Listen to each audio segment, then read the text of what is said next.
Long before the flood became a story of rain and rising waters, it was a story of fear inside a single household. Ancient texts preserve a moment not of celebration, but of alarm, a birth so unsettling that it fractured the confidence of a righteous family. In a world already strained by violence, corruption, and blurred boundaries between heaven and earth, the arrival of one child forced a dangerous question. What kind of being had entered the human line? If you value deeply researched biblical history and ancient sources rarely discussed in public teaching, this exploration invites you to stay with the evidence, not the legend. What follows is not folklore, but a careful reconstruction of how early Jewish writers understood one of the most mysterious births recorded in sacred tradition. The Hebrew scriptures introduce Noah quietly, without spectacle. He appears as a man who finds favor in the eyes of the Lord, a farmer, a builder, a survivor. Yet outside the canonical text, preserved in writings from the Second Temple period, his entrance into the world is anything but ordinary. These texts do not begin with a cradle or a blessing. They begin with terror. According to ancient tradition preserved in the Book of Enoch, Noah's father, Lamech, recoiled at the sight of his newborn son. The language used is deliberate and disturbing. The child's body is described as unnaturally white, his eyes radiant, his face shining in a way that recalls fire rather than flesh. The house itself is said to have been illuminated by him. This is not poetic exaggeration in the modern sense. In the symbolic vocabulary of ancient Judaism, light signified proximity to the divine realm. Lamech's reaction is immediate and revealing. He does not rejoice. He suspects. His fear is not that the child is sick or cursed, but that he is not fully human. In a world haunted by the memory of the Watchers, celestial beings said to have descended and taken human wives, the appearance of a luminous child triggers a terrifying possibility. Lamech wonders whether his wife has conceived by one of the holy ones. This suspicion only makes sense within its historical context. The generations before the flood were believed to have witnessed a catastrophic breakdown of cosmic order. The Watchers, described in early Jewish literature, were not demons in the later sense, but divine beings assigned to observe humanity. Their transgression, crossing the boundary between heaven and earth, was understood as a primary cause of human corruption. Their offspring, the giants, filled the land with violence. By the time Noah is born, the world is already marked for judgment. Lamech's fear, then, is theological. If this child belongs to that forbidden lineage, his birth is not a blessing, but a sign that corruption has reached even the righteous line of Seth. The implication is devastating. If angelic intrusion has infiltrated his household, then no human lineage remains pure. The text emphasizes that Lamech does not confront his wife with accusation alone. He seeks confirmation beyond the human realm. He turns to his father, Methuselah, a figure remembered not only for longevity, but for wisdom and restraint. Methuselah listens, but he does not answer directly. Instead, he undertakes a journey to consult Enoch, the one who walked with God and was taken from the earth. This movement from fear to inquiry is crucial. Ancient writers present it as the correct response to theological crisis. Speculation is dangerous. Only revelation can clarify what human senses misinterpret. Enoch's role here is not mystical embellishment. In Second Temple Judaism, Enoch was regarded as a mediator of heavenly knowledge, a scribe of divine judgment, and a witness to cosmic order. His insight carries authority precisely because it originates beyond the human sphere. When Methuselah reaches him, Enoch does not deny the strange appearance of the child. Instead, he reinterprets it. The radiance is not evidence of angelic paternity, but of divine purpose. The child, Enoch explains, is entirely human. His father is Lamech, his mother is mortal, but his destiny is singular. According to this interpretation, the child's luminous features signify separation, not contamination. He is marked not by the rebellion of the watchers, but by the response of God to that rebellion. He will survive when the world is washed clean. Through him, humanity will continue. This explanation reveals something essential about ancient biblical thought.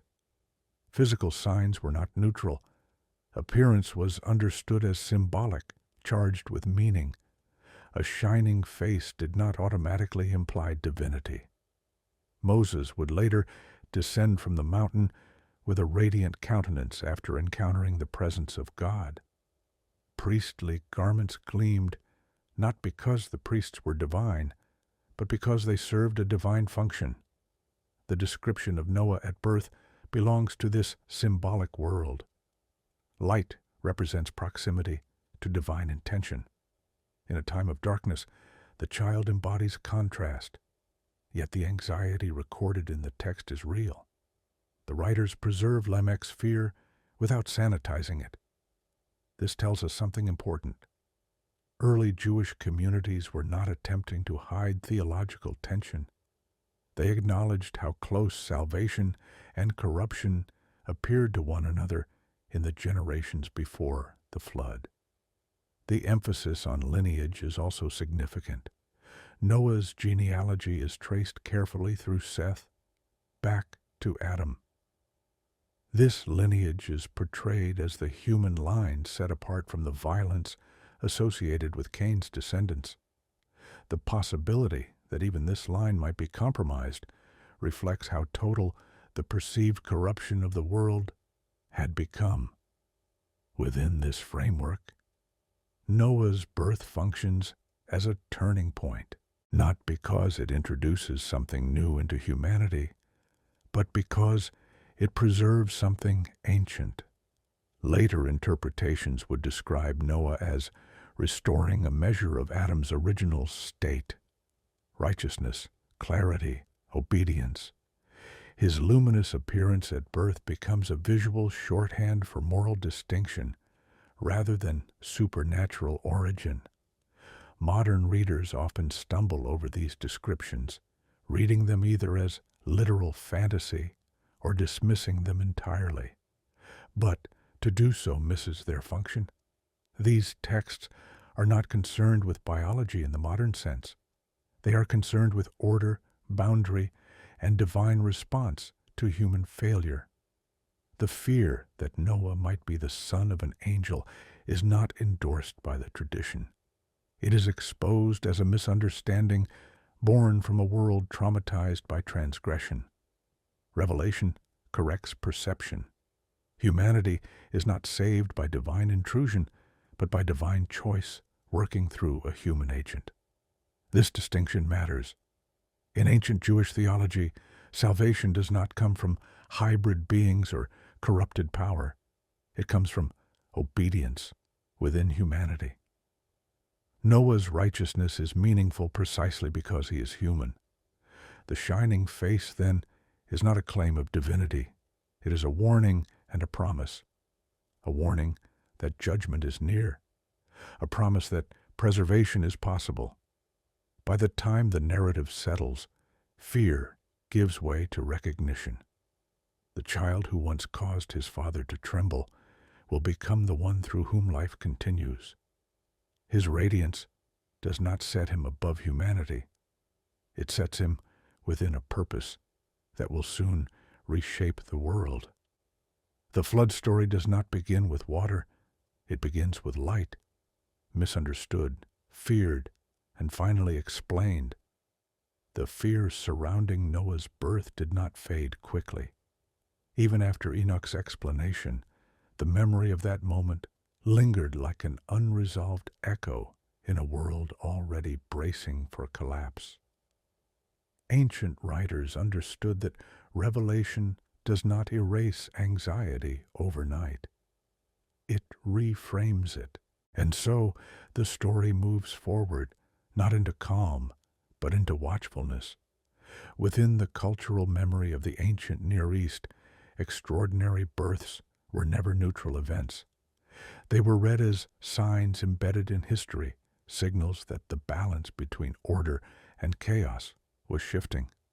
In Mesopotamian tradition, kings and flood survivors alike were often marked by unusual origins, dreams, or physical traits.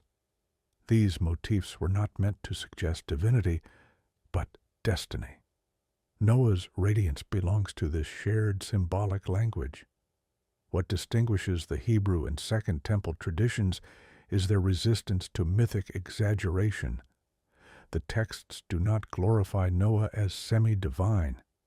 They restrain the imagery, anchoring it in lineage and moral character. This restraint is deliberate. In a theological environment saturated with stories of God's producing heroes, Israelite thought draws a boundary. Noah is chosen, not begotten by heaven. The anxiety over angelic corruption did not arise in isolation.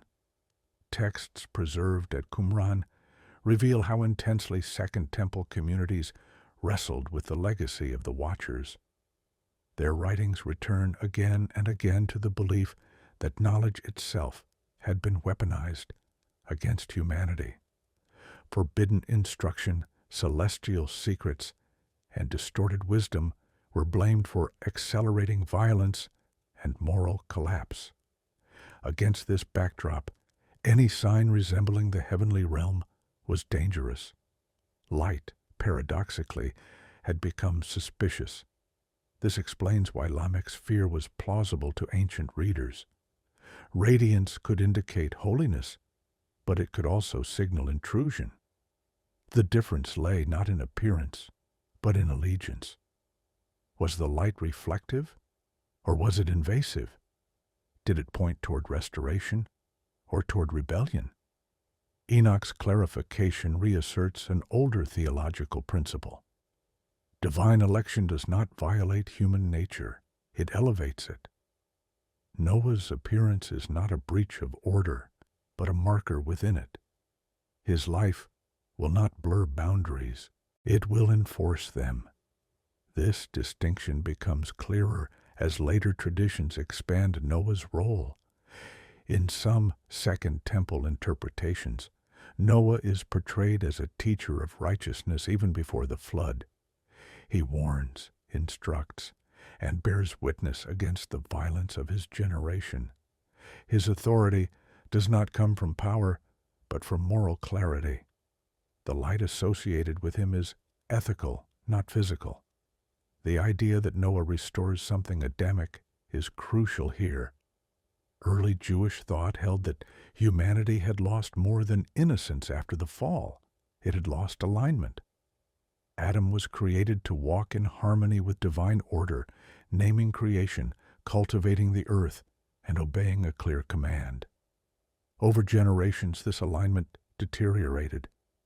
By Noah's time, the earth is described as filled with violence, a term that implies systemic injustice rather than isolated wrongdoing. Noah's righteousness is described using language that implies consistency and completeness. He walks with God, a phrase used sparingly in Scripture. It suggests sustained relationship, not momentary piety. The traditions that describe his radiant birth retroactively frame his entire life as a corrective to a broken world. Importantly, the texts do not portray Noah as isolated from human weakness. He is not sinless. Later, narratives will show his vulnerability. But his defining trait is obedience, in a context where obedience has become rare.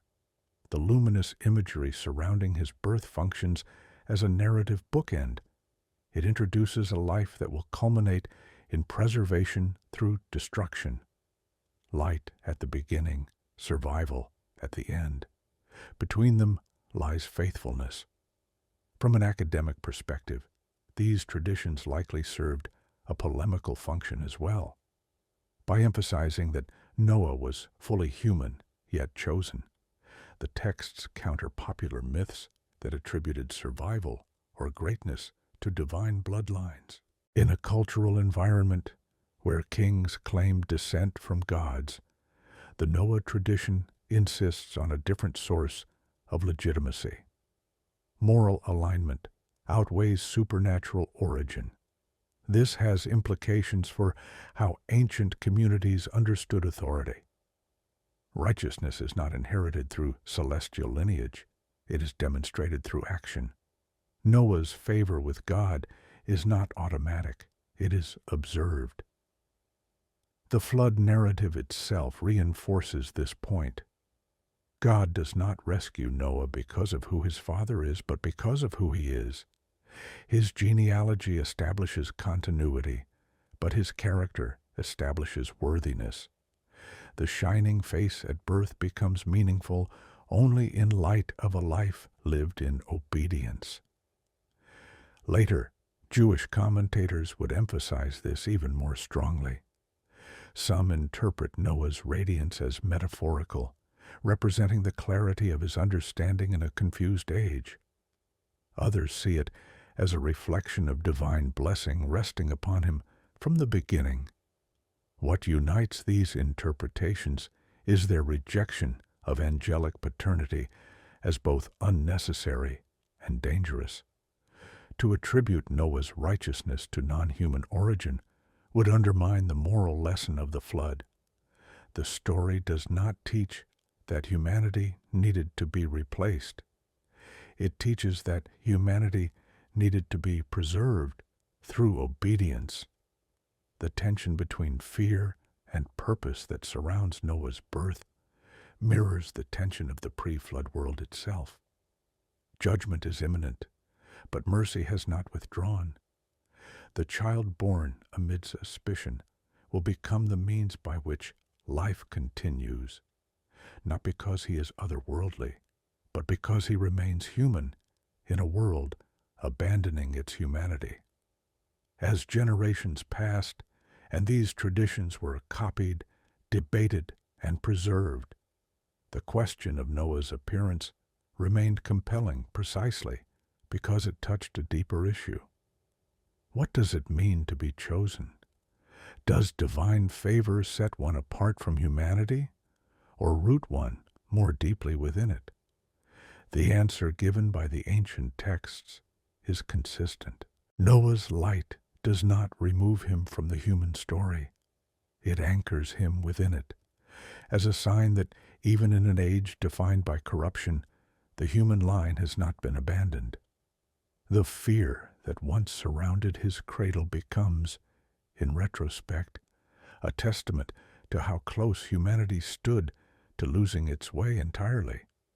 And the child once suspected of belonging to heaven will prove, through his life, that humanity itself is still capable of obedience. In this way, the story of Noah's birth is not a marginal curiosity. It is a theological declaration. Judgment may come from heaven, but preservation will come through a human hand.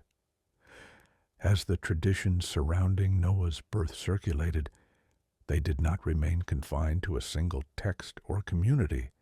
They were preserved, reshaped, and debated across centuries of Jewish thought, each generation asking why such extraordinary language was attached to a man whose defining act would be obedience rather than conquest. The answer lies not in spectacle, but in theology. In ancient symbolic systems, light was never merely visual. It carried ethical and cosmic meaning. Light represented order, truth, and alignment with the divine will. Darkness, by contrast, signified chaos, ignorance, and moral collapse. When texts describe Noah as shining at birth, they are positioning him within this moral cosmology. He appears as a contrast figure in a generation defined by violence. This symbolism becomes clearer when placed alongside other biblical figures associated with radiance. Moses' face shines after encountering the divine presence, not because his nature changes, but because proximity leaves a mark. The priest's garments reflect light because they mediate between sacred and ordinary space. In each case, radiance signals function, not essence. The Noah tradition applies this same logic retroactively. His birth narrative anticipates his role. The light does not make him righteous. It announces that righteousness will define him. From an academic standpoint, many scholars note that these descriptions likely emerged as interpretive expansions rather than historical claims. Second Temple Judaism was deeply invested in reading meaning into genealogies and origins. The birth of a figure like Noah, who stands at the threshold between worlds, demanded explanation. Extraordinary destiny required an extraordinary beginning. Yet, these expansions are carefully constrained. They stop short of mythic inflation. Noah does not speak at birth. He does not display power. He does not command reverence. The texts resist turning him into a demigod. Instead, they preserve the discomfort his appearance causes. Light here is unsettling, not triumphant. This discomfort reflects a broader anxiety within Jewish thought of the period. The memory of the Watchers loomed large. Heavenly beings interfering in human affairs represented the ultimate disruption of divine order. Any suggestion of mixed origin threatened to collapse the distinction between judgment and rebellion. By explicitly raising and then rejecting the possibility of angelic paternity, the tradition performs a theological correction. It acknowledges the fear, then neutralizes it. The child belongs to humanity, even as he stands under divine favor. The journey of Methuselah to consult Enoch plays a critical role in this correction. It models how knowledge should be sought, not through rumor or suspicion, but through established channels of wisdom. Enoch's authority derives not from speculation, but from his role as a witness to divine order. Enoch's explanation reframes the narrative entirely. He does not deny that the world has been corrupted by celestial transgression. He affirms it, but he insists that Noah is not a continuation of that corruption. He is its answer. This is where the flood narrative begins to take on its deeper moral shape. The catastrophe to come is not indiscriminate. It is judicial. It responds to violence, boundary violation, and moral collapse. Noah's role is not to escape judgment because he is different in nature, but because he aligns with the original intent of creation.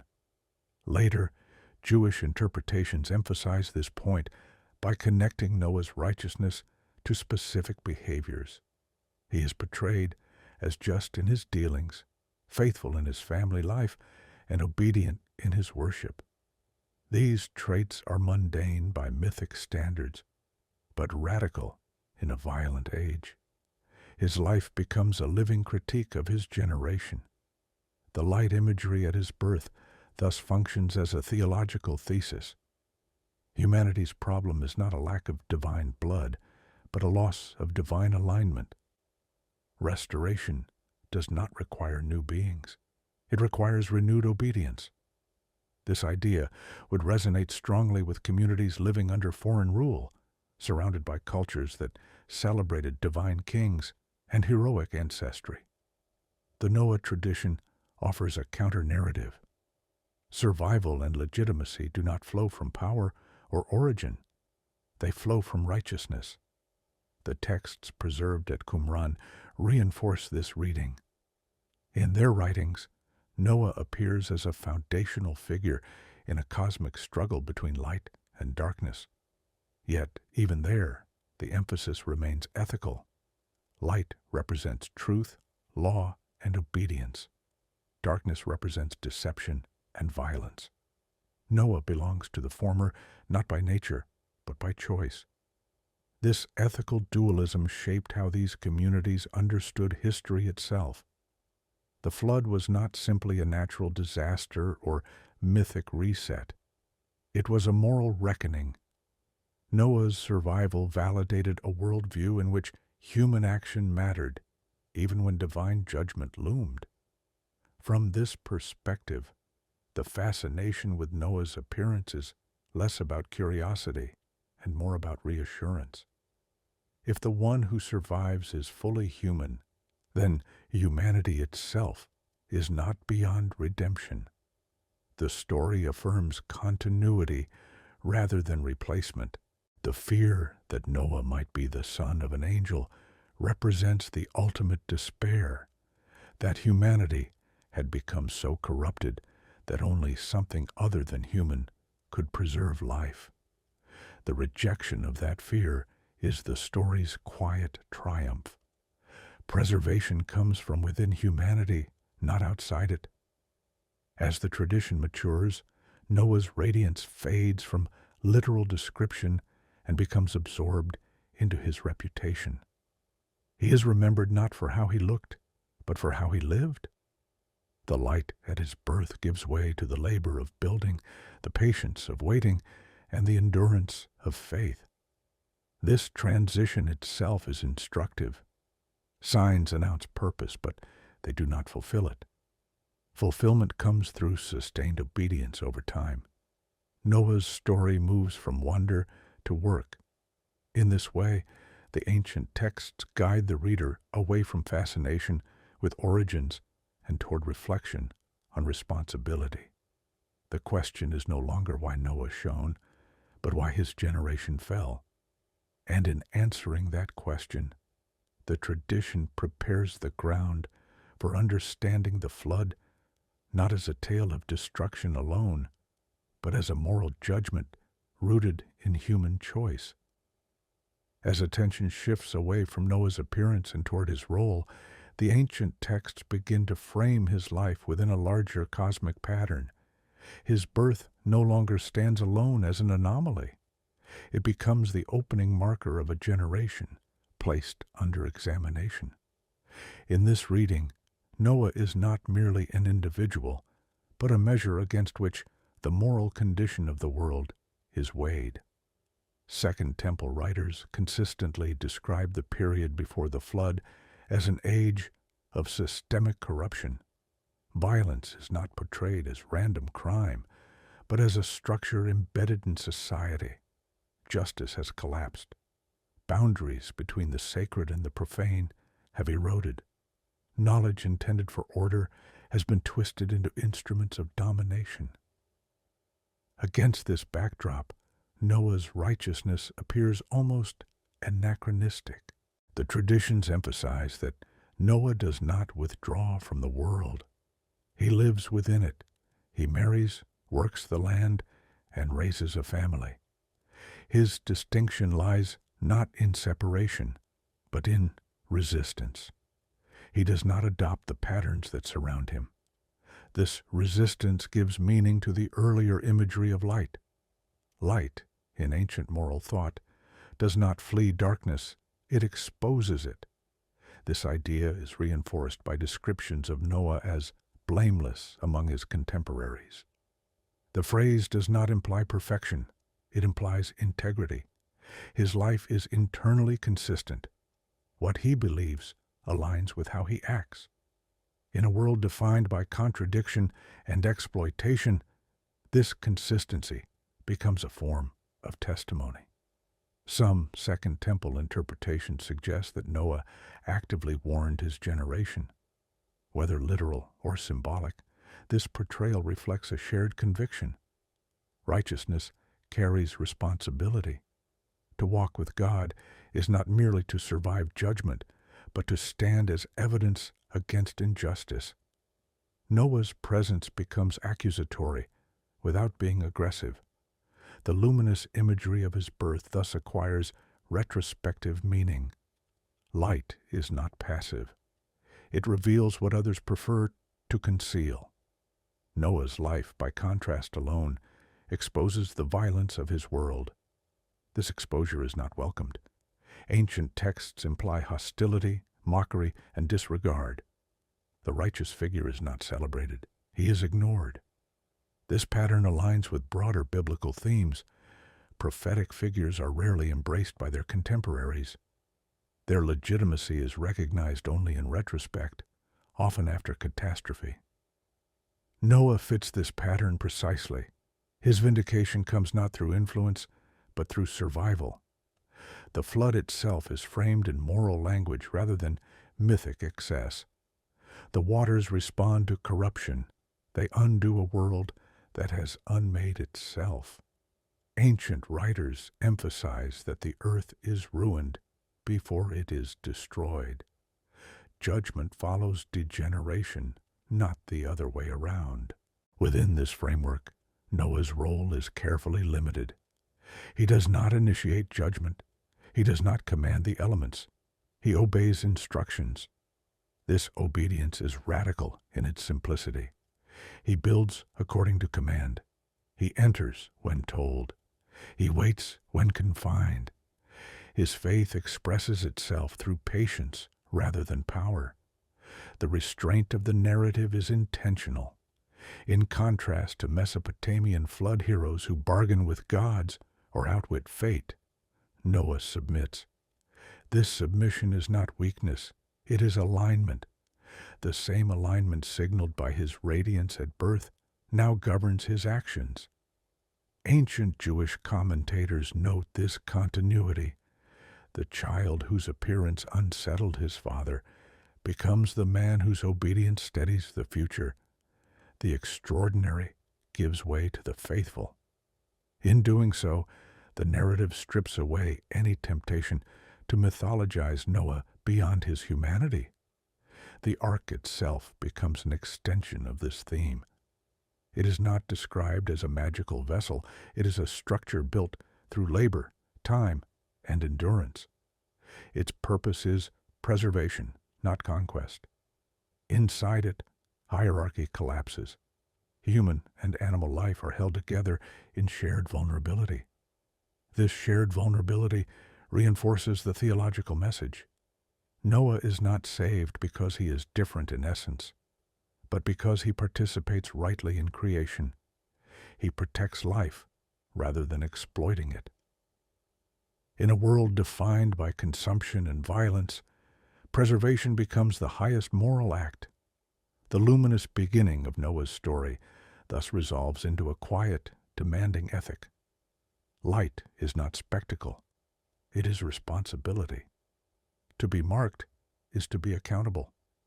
The text never suggests that Noah's righteousness made his task easier. If anything, it isolated him. Later, traditions would wrestle with this isolation. Some portray Noah as insufficiently compassionate, others as perfectly obedient. These debates reveal how seriously ancient communities took his example. He was not an untouchable hero. He was a model to be examined, questioned, and learned from. What remains consistent across interpretations is the rejection of angelic ancestry as an explanation for Noah's role. His significance must remain accessible to humanity. If he were something other than human, his example would lose its force. The flood story would become a tale of replacement rather than renewal. By preserving Noah's full humanity, the tradition preserves the moral logic of judgment and mercy. Humanity is not erased. It is refined. The light that appeared at the beginning does not consume the world. It passes through the fire of judgment and emerges as continuity. In this way, Noah's story answers the fear that first surrounded his birth. The child who seemed too radiant to be human proves, through obedience and endurance, that humanity itself still belongs within divine purpose. The light was never foreign. It was a sign that alignment had not been lost entirely. And when the waters finally recede, the world that emerges will carry the imprint of that truth, not as brilliance, but as breath, seed, and promise carried forward by a human hand. After the waters withdraw and the earth reappears, the ancient texts do not rush toward celebration. They linger in uncertainty. The world that emerges is silent, fragile, and untested. Noah steps onto ground that has been stripped of memory, and in that moment, the meaning of his earlier radiance is finally brought into focus. Second Temple writers were keenly aware that survival alone does not equal restoration. The flood resolves violence, but it does not erase human vulnerability. Noah carries forward the same human condition that existed before the waters rose. This continuity is intentional. The texts resist the idea of a perfected restart. What remains is responsibility. The covenant that follows reinforces this tension. Divine commitment is expressed not through transformation of human nature, but through restraint of judgment. The sign placed in the heavens functions as assurance, not triumph. It acknowledges that the conditions leading to the flood could arise again. The solution is patience, not replacement. Within this framework, Noah's earlier description as luminous gains a new dimension. Light does not signal immunity from weakness. It signals calling. Noah is entrusted with the future precisely because he remains human. His task is not to inaugurate a flawless world, but to steward an imperfect one. Ancient interpreters noticed this carefully. Some traditions emphasize Noah's offerings after the flood, reading them as an act of realignment between heaven and earth. Sacrifice here is not payment, it is acknowledgement. The order disrupted by violence is reestablished through recognition of limits. The texts are equally careful not to idealize what follows. Noah plants a vineyard. He drinks. He becomes vulnerable. Later generations will debate this episode intensely, but its inclusion serves a clear purpose. The man marked by light at birth is not preserved as an untouchable figure. His humanity remains intact. This is where the story quietly answers the question that haunted Lamech at the beginning. If Noah had been something other than human, failure would undermine the narrative. Instead, his vulnerability reinforces it. The future of humanity rests not on perfection, but on accountability and mercy. Second Temple communities reflected deeply on this tension. Some saw Noah as a second Adam, entrusted with renewed creation. Others emphasized how quickly humanity begins to fracture again through his sons. Both readings agree on one point: divine favor does not remove moral risk. The radiance associated with Noah thus belongs not to his nature, but to his position within sacred history. He stands at a hinge between worlds. What came before ends with judgment. What comes after begins with restraint. His life bridges catastrophe and continuity. This bridging role explains why Noah occupies such a central place in later theological reflection. He is invoked not as a miracle, but as precedent. When communities face collapse, exile, or moral crisis, his story offers a framework. Survival requires obedience. Continuity requires restraint. The fear that once questioned his origin is replaced by a more demanding question. What will humanity do with the future entrusted to it? The flood has removed external corruption, but internal disposition remains unresolved. From this perspective, Noah's shining face at birth is no longer mysterious. It is diagnostic. It reveals what humanity was meant to be before violence distorted its purpose. It also reveals what remains possible after judgment. The ancient texts never return to the image of literal light. They do not need to. Its meaning has been absorbed into the narrative. Noah's life becomes the illumination. His obedience, his preservation of life, and his willingness to act without guarantees carry forward what the radiance first signaled. In the end, the tradition does not ask the reader to marvel at Noah. It asks the reader to recognize responsibility. Divine favor does not absolve humanity from its condition. It entrusts humanity with continuity despite it. The question of Noah's true father, which once trembled with suspicion, dissolves into clarity. He is the son of a human line preserved through obedience. His light was never foreign fire. It was the reflection of alignment in a world that had nearly forgotten it. And that alignment, fragile and imperfect, is what survives the flood. As the Noah tradition continued to circulate, later interpreters began to place his story within a much broader theology of history. He was no longer seen only as a survivor of catastrophe, but as evidence that divine judgment and divine patience could coexist. This tension became one of the defining features of Jewish reflection on the flood. Texts from the Second Temple period repeatedly return to a single concern: why destruction was necessary at all. The answer they give is not cosmological, but moral. The world did not fail because it was fragile. It failed because it had abandoned restraint.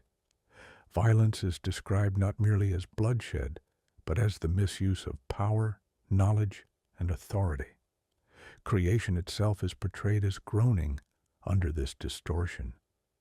Within this moral landscape, Noah functions as a witness rather than a savior. He does not redeem humanity. He preserves its possibility. This distinction is essential. Redemption, in later theology, belongs to divine initiative. Preservation belongs to human obedience. The ancient writers are careful to maintain this boundary. Noah does not reverse the damage done by the watchers. He does not reclaim lost knowledge. He does not restore Eden. His role is narrower, but no less significant. He carries forward the conditions under which restoration might someday occur. This helps explain why the tradition surrounding his birth is so restrained. Even when describing radiance, the texts avoid attributing power. Light does not grant authority, it signals trust. Noah is entrusted with continuity, not dominion. In some Jewish interpretive traditions, Noah's light is explicitly contrasted with the false illumination associated with forbidden knowledge. The watchers are said to have revealed secrets of metallurgy, warfare, enchantment, and astrology. These forms of knowledge promise mastery, but deliver destruction. Noah, by contrast, is associated with practical wisdom, agriculture, construction, stewardship of life. The contrast is deliberate. One form of light dazzles and corrupts. The other guides and preserves. By placing Noah's radiance at birth alongside his later simplicity of life, the tradition makes a clear statement about the kind of wisdom that aligns with divine purpose. This distinction would become increasingly important in later Jewish and early Christian thought. Communities facing imperial power, advanced technology, and cultural pressure found in Noah a figure who embodied resistance without rebellion. He does not overthrow the world, he outlasts it. Early Christian writers, reading these same traditions, often interpreted Noah typologically. They saw in him a pattern of righteousness preserved through judgment. Yet, even in these readings, his humanity remains intact. He is not exalted beyond reach. His obedience is portrayed as difficult, sustained, and costly. This continuity across traditions underscores a shared conviction. Divine favor does not eliminate struggle, it assigns responsibility. Noah's task is not glamorous. It requires years of labor, public misunderstanding, and isolation. The radiance of his birth does not spare him from obscurity. From a scholarly perspective, this portrayal likely served a pastoral function. Communities who preserved these texts were often marginalized, threatened, or misunderstood. Noah's story affirmed that faithfulness might not bring immediate vindication. It might bring endurance instead. The fear that once surrounded his birth thus gives way to a quieter realization. What frightened his father was not otherness, but difference. In a world accustomed to corruption, alignment with divine order appears alien. Light stands out precisely because darkness has become normal. This insight reshapes the original question entirely. The issue is no longer whether Noah belonged to heaven or earth. The issue is how far earth had drifted from its intended state. His radiance exposed that distance. The ancient texts allow this discomfort to remain unresolved. They do not soften the contrast. Noah never fully belongs to his generation. Even after the flood, humanity quickly returns to familiar patterns of rivalry and ambition.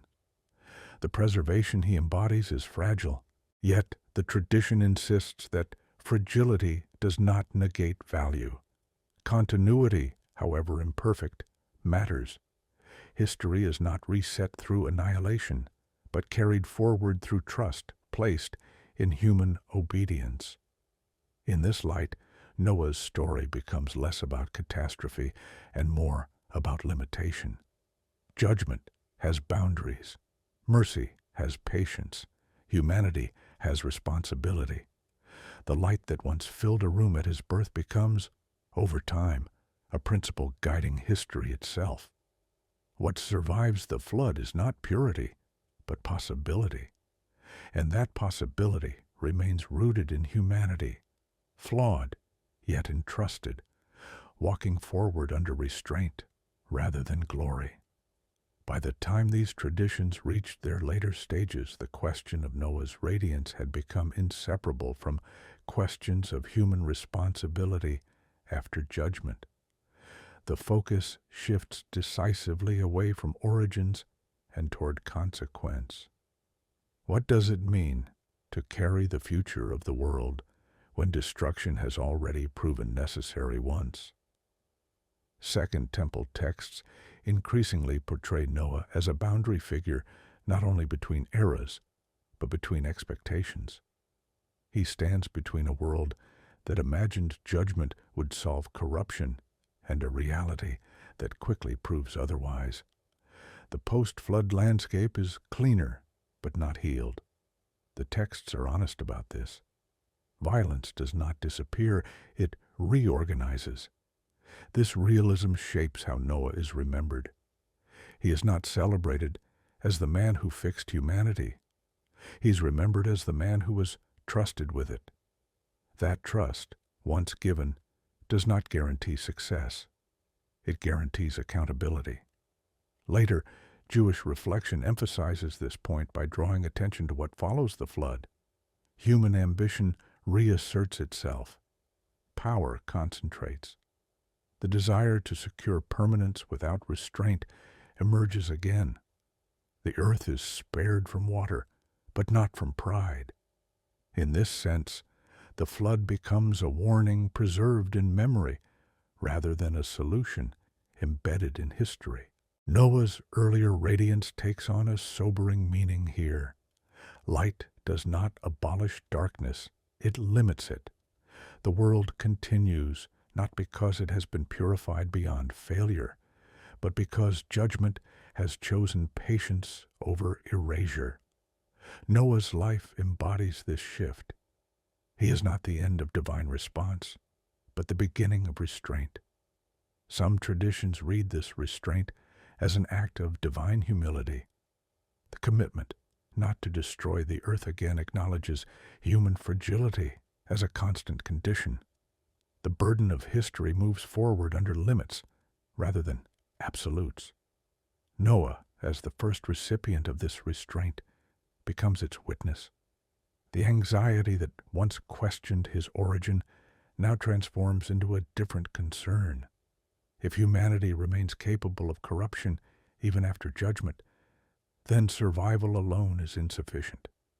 Memory must do what catastrophe could not. The flood becomes instruction rather than termination. This instructional function is evident in how later texts treat Noah's righteousness. It is no longer exceptional in appearance. It is exemplary in persistence. He is remembered not for brilliance, but for steadiness.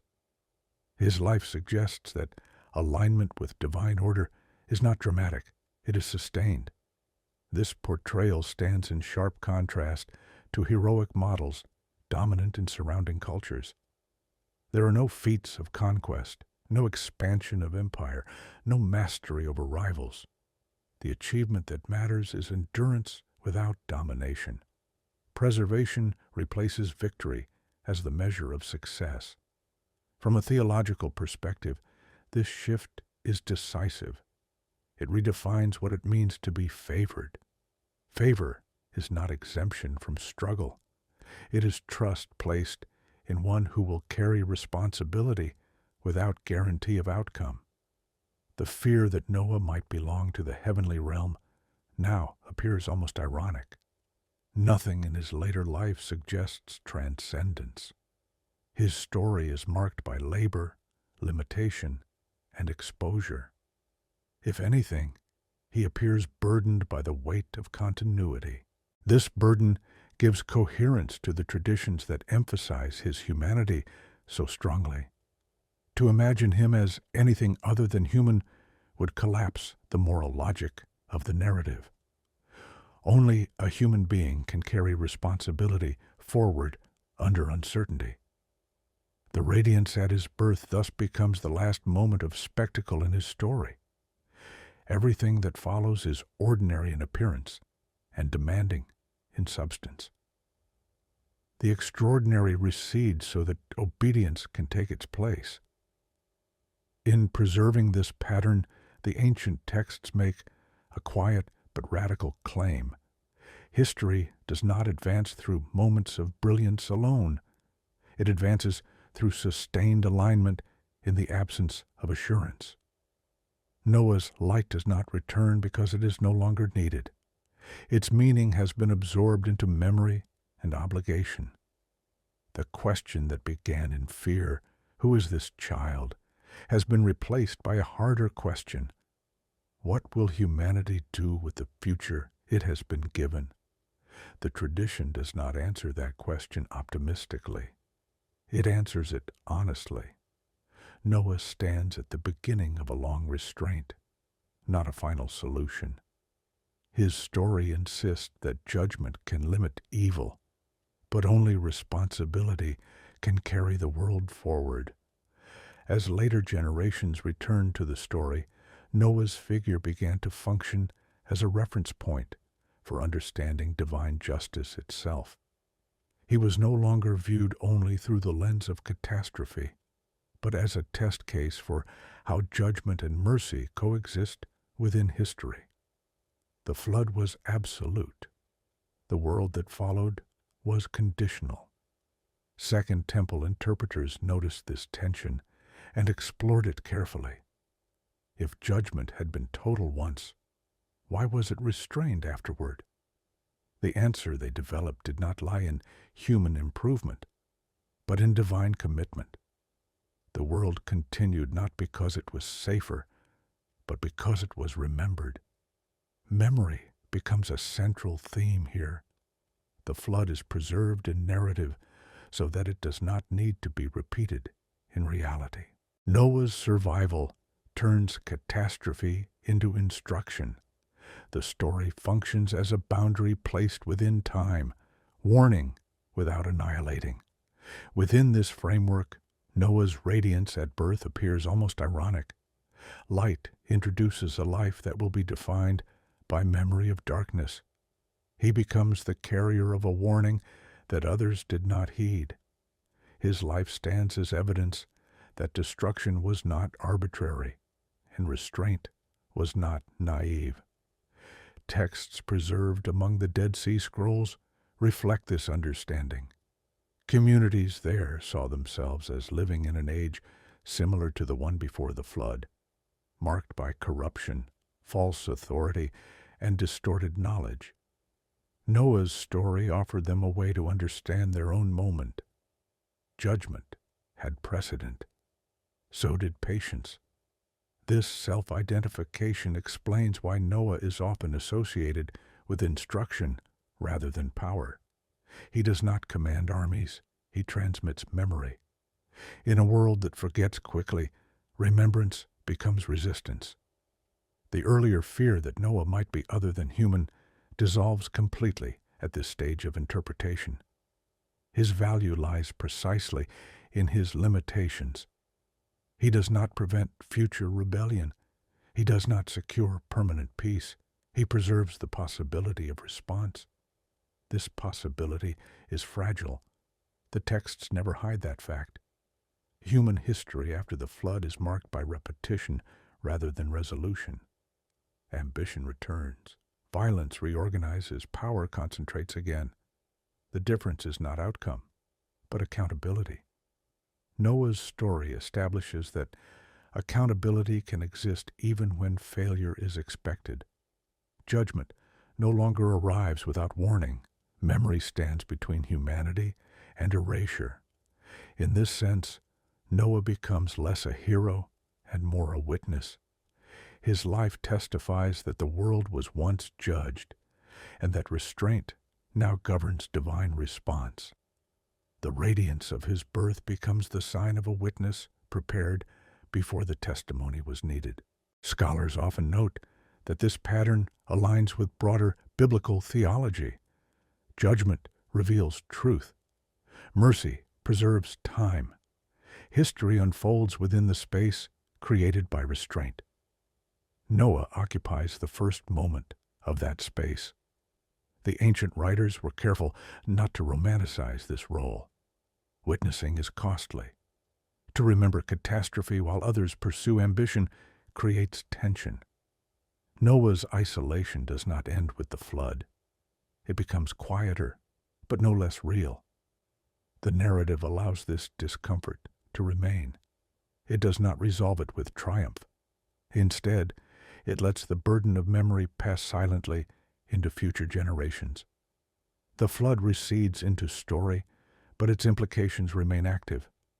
In this way, Noah's light becomes a paradox. It illuminates not success but warning. It does not celebrate purity regained, but responsibility imposed. The world continues, but under a shadow shaped by remembrance. The question of Noah's true father now appears almost misplaced. The deeper issue is not origin, but inheritance. What does humanity inherit after judgment? Not perfection, but time. Not certainty, but obligation. Noah's life answers that question without spectacle. He carries forward a world that knows what it is capable of destroying. The radiance that once frightened his father becomes, in retrospect, the mark of one prepared to bear that knowledge. History moves forward not cleansed, but instructed. And Noah stands at the beginning of that long, uneasy continuity.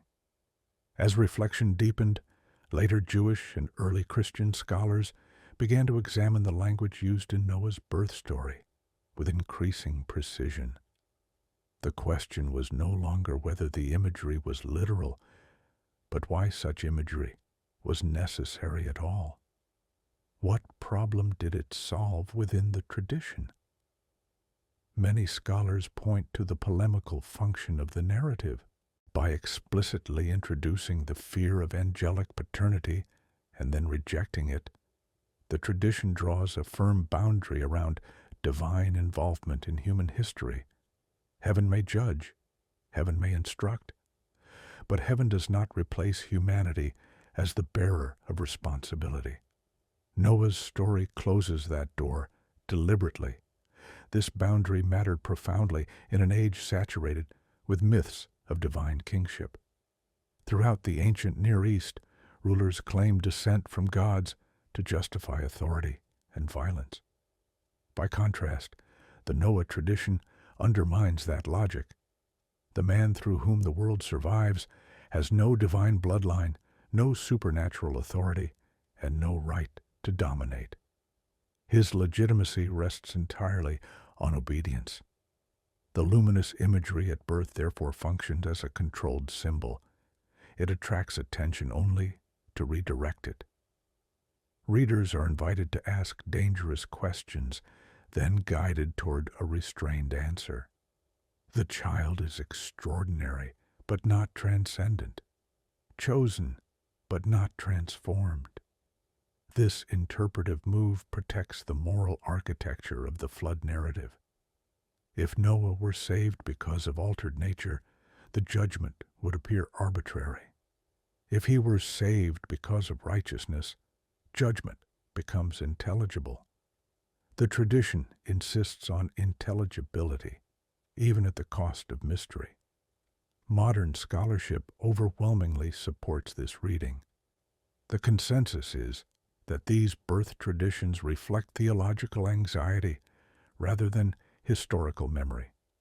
They encode fear about cosmic disorder and resolve it by reaffirming human agency under divine oversight.